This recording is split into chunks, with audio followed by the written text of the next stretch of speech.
როცა უყურებთ წყალში ჩაძირულ ფანქარს, ხდება ძალიან საინტერესო რაღაც. ჭიქაში რომ არ იყოს წყალი, მაშინ დავინახავდით, რომ ეს ფანქარი უბრალოდ პირდაპირ გრძელდება სწორად. მაგრამ როცა წყალი ასხია, არ არის ასე.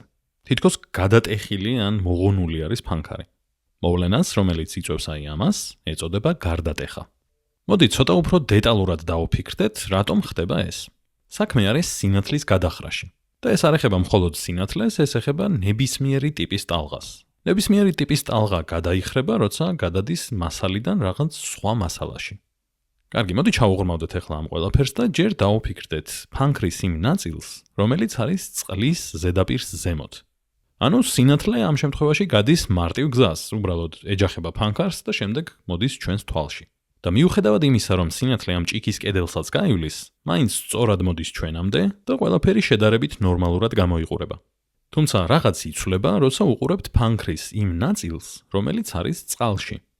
შეიძლება გქონდეს მოლოდინი, რომ ფანქრის ამ ნაწილიდან არეკლილი სინათლეც პირდაპირ გაივლის წყალს, გაივლის ჭიქის კედელს და მოხვდება ჩვენს თვალში.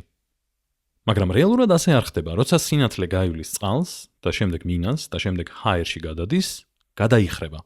როცა სინათლე გადის სხვადასხვა მატერიის გამყოფ ზედაპირს, იცვლის მიმართულებას.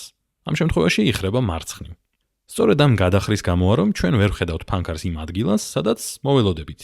ამის ნაცვლად ვხედავთ სინათლეს, რომელიც თავდაპირველად მოძრაობდა სხვა მიმართულებით და არ შემოვიდოდა ჩვენს თვალში, მაგრამ გადაიხარა და ახლა მოხვდა ჩვენს თვალში. ამიტომ გამოიყურება ისე, თითქოს ფანქარი არის გატეხილი.